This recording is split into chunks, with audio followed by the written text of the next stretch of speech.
Everyone,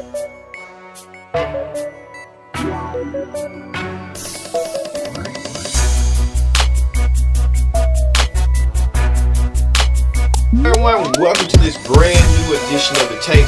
I'm your host, as always, Kent Dix, for this Thursday, March 22nd, 2018. Glad you can join us here on The Tape. Man, oh man, we got a lot to talk about. Let's get to the big story. The big story of the week is Rex Tillerson, former Secretary of State, is now out of a job. Yes, the rumors are true. Rex Tillerson, former Secretary of State, gone. He was gone by President Trump via Twitter. How could you fire someone via Twitter, of all places? You know, you would think you would call them on the phone, or normally time they'll try to send you an email or meet you face to face. But now the new way is we'll fire you online, so you'll know and the whole public know. All right. Simply with that, here's remarks what the president had to say. Take a look. Will be a truly great Secretary of State. I have total confidence in him. President Trump telling him he's wish he's well on his future endeavors. Now, Rex Tillerson had something to say. Let's take a look at that. Responsibilities of the Office of the Secretary to Deputy Secretary of State Sullivan. My commission as Secretary of State will terminate at midnight, March the 31st. And much work remains. Rex Tillerson out of a job after he didn't want to play ball with President Trump, and President Trump tried to tell him, hey, you work for me, you do what I tell you to do. It gets good and all that, but is the Donald setting up for this unprecedented meeting with Kim Jong-un is the reason to blame this somewhat bromance now turning into associateship? Now Tillerson's out of a job, and Trump named via on the Twitter that Mike Pompeo, the CIA director, will replace Tillerson as Secretary of State, and Gina Haspel would take over Mike Pompeo's spot as being the first woman to lead the CIA. Man, President Trump moving and shaking as he go. Well, speaking of moving and shaking, even we heard in the previous what Rex Tillerson said about to John Kelly, that source is saying that he may be out of a job. The chief of staff, President Trump, doing a huge shakeup, and I mean huge shakeup. Everybody who don't like what he's doing, and he knows about it, and he finds out, y'all is grass. Believe me, your butt is grass. You can forget about, you better play ball with the president, or he gonna play ball with you and just say, hey, we don't need your services no more. In the store. Alright, speaking of in the story, in celebrity news, man oh man, silver screen legend Burt Reynolds appeared on the Today Show to reminisce about his movie career, reminisce about everything going on with Burt Reynolds, including this latest movie, The Last Film Star. And Holy Cobby had to ask Burt the question, who was the one-time true love of his life? Take a look. The women in your life, who would you consider the love of your life? You're naughty. You really are. I mean, I'm dead in the water, no matter what I say. Well, she was 7 when I fell in love with her. She stayed 7 for about 11 years. I would say Sally. Sally Field? No, Sally Whippercoach. Holy Cobby, Burt Reynolds, side by side. Oh, that what Burt Reynolds would want. Because Burt Reynolds got flirtatious with her, kissing her in the hand and stuff, like old Burt Reynolds. You know, Burt Reynolds used to date Diana Shore. She was a TV screen star, TV personality. She was way before Oprah. Before Oprah came, Oprah is now. Sally Field, that was his true love of his life, Sally Field. Yeah. Next thing you know, it'd be Holder. The way he keep flirting. All right. In other celebrity news, Rihanna was caught in between the mix of a Snapchat question about would you slap Rihanna or would you beat up Chris Brown, and Rihanna didn't take offense to it. Look at this.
man, one thing about Rihanna, she fights back, and she don't care who she is, who ruffles that she feathers. One thing about her, you mess with Rihanna, you better know what you're doing, because you're going to be paying the cost to be the boss. Ronald don't want to forget. Ronald don't want to move past that situation with her and Chris Brown, and everybody keep bringing it up like domestic violence. I know it's an issue, and it's not. It's a complicated issue, and it's a sensitive issue and stuff like that. But it is what it is. People just love, and they love hard. All right, on talk shows. I'm telling you, like British talk shows. On talk shows. That's my British voice. On the Wendy Williams show, Jerry Condon appeared as guest host, and he talked about how Kim Kardashian parenting skills are different from her relationship with her husband. Take a look. As much attention as the kids. Okay, let me just grab my tea. Okay, listen, I live with my beautiful wife, Rebecca Romaine. We have 2 children. Oh, there's my wife there. Whoa, all right. Looking good. No, that was a night out. We got the sitter. We were doing it, man. As Wendy says, we were dipping and doing. Yeah. See, we cleaned up pretty good. Oh my God, my wife gives me a trick when we do those. Like, look how terrible I look. I'm like, there's like chins. And my wife, who obviously modeled for many years, she's just like, pow, boom, America's Next Top Model. Congratulations, you're still in the running. Boom. But my wife has a trick with me. She says whenever I take a photo like that, to go, that it helps me take photos. So as a joke now, in her ear when they're taking photos, I always go,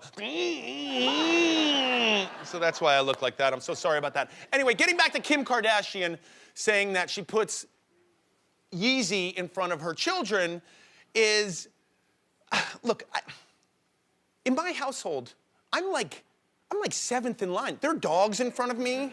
Like, my wife is like, the kids, the dogs. We have cats. My wife is like, let me take care of the cats. I fall somewhere in between my kids, like the cat, the last cat that nobody likes, and the hamster. About Jerry O'Connor, he is funny. And he's more funny than Wendy Williams, to be honest. But Wendy Williams bring all that gossip. But, hey, that speaks her mind, speaks her opinion, and say it like she means it. But one thing about Jerry comes out more relaxed, more, he don't want to ruffle nobody's feathers, and he just dares to help out. Now, Kim, on the other hand, how could you give equal time to your kids and your husband? Jerry, like he said, his kid, he comes last. He comes last between the animals. So you better be lucky you get some quality time. But I get where she comes from, because Kanye West is a job itself. So you got to make sure he happy. You got to make sure he ain't going crazy. Because one thing about Kanye can get a little bit off the chain sometimes. Even the kids and stuff, they okay. But I get where she come from. If that's her way of thinking, that's her household, let it be. Because she got a lot of nannies raising those kids. Because on TV, you think she raising them by herself, but she got nannies. They just ain't seen. She don't want them to be seen. I'm telling you. All right. We'll be right back after this. You're watching The Tape. Stay tuned.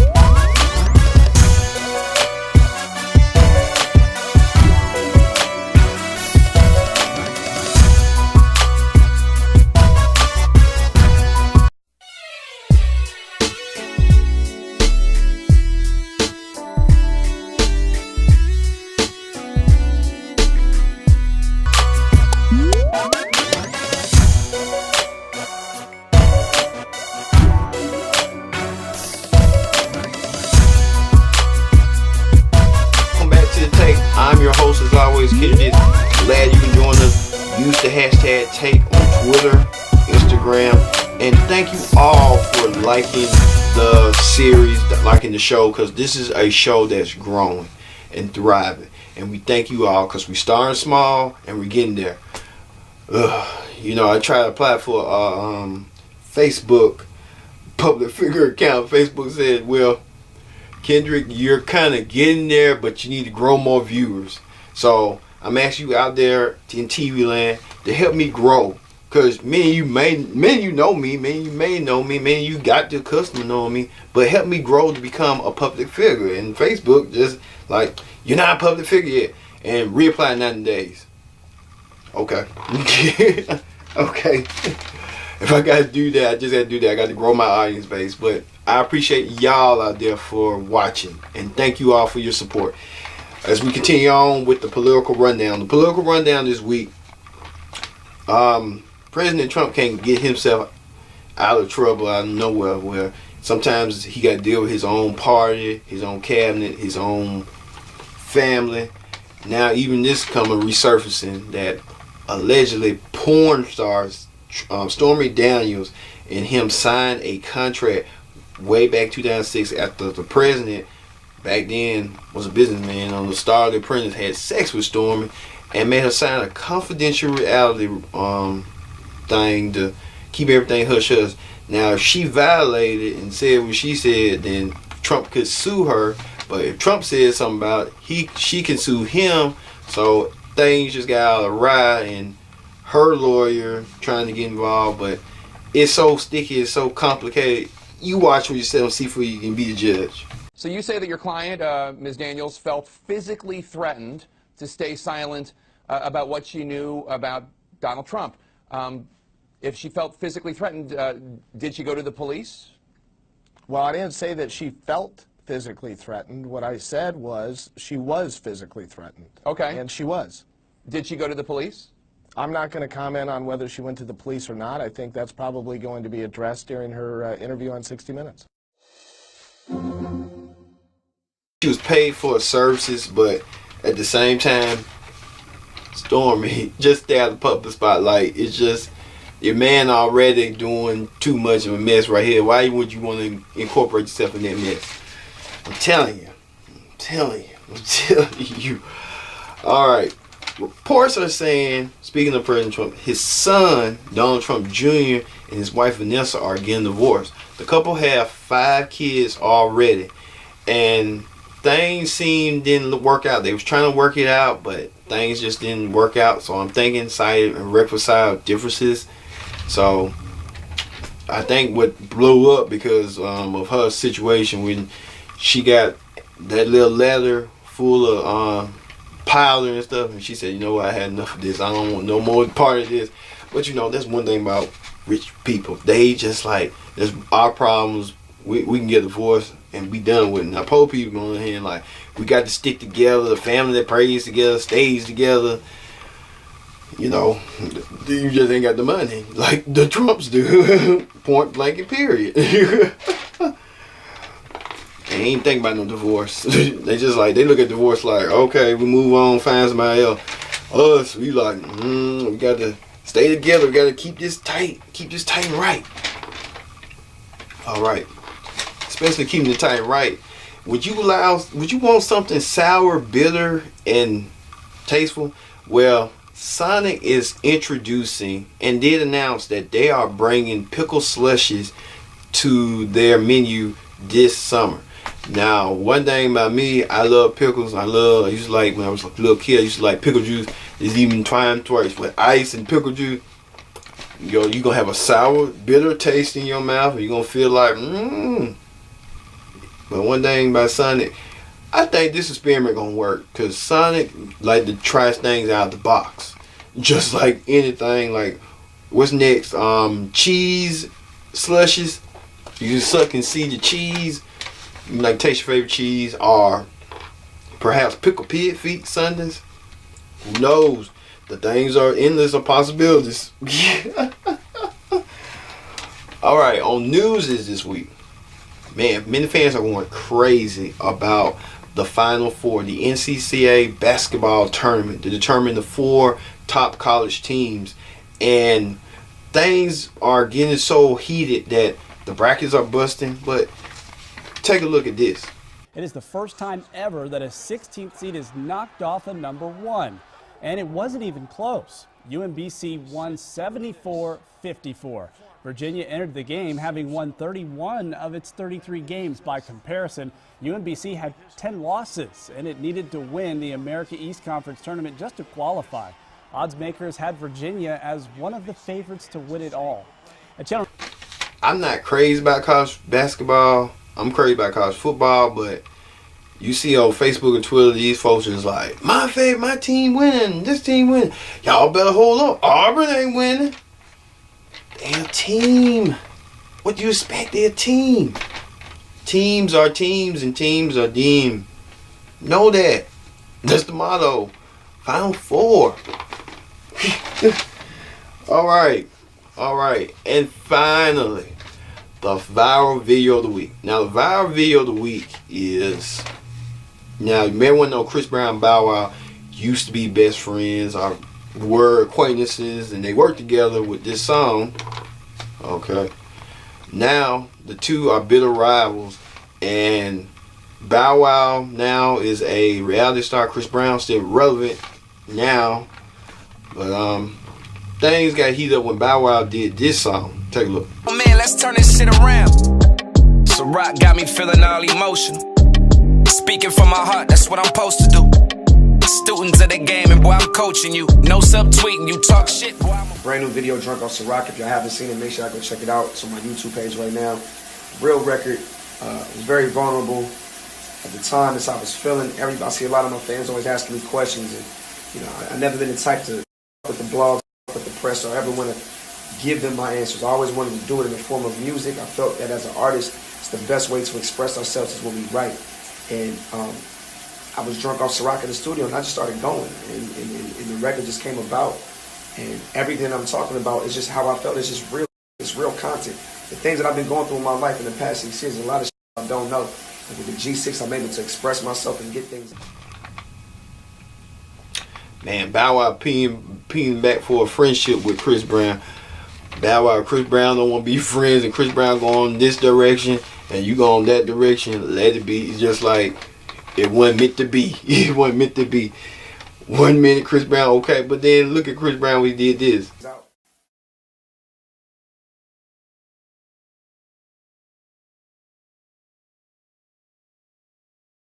I think right now you feeling like you becoming a grown woman. Because that shit you poured in the kitchen, I should have fucked you up. But I let you walk away, and I let you come get yourself together. But bitch, I'm gonna let you know if you ever pour that shit on me again, that will be your last motherfucking day standing. Man, Chris Brown pulled that pressure. Remember that movie where with Monique saying this and that? Chris Brown trying to pull that same line, thinking,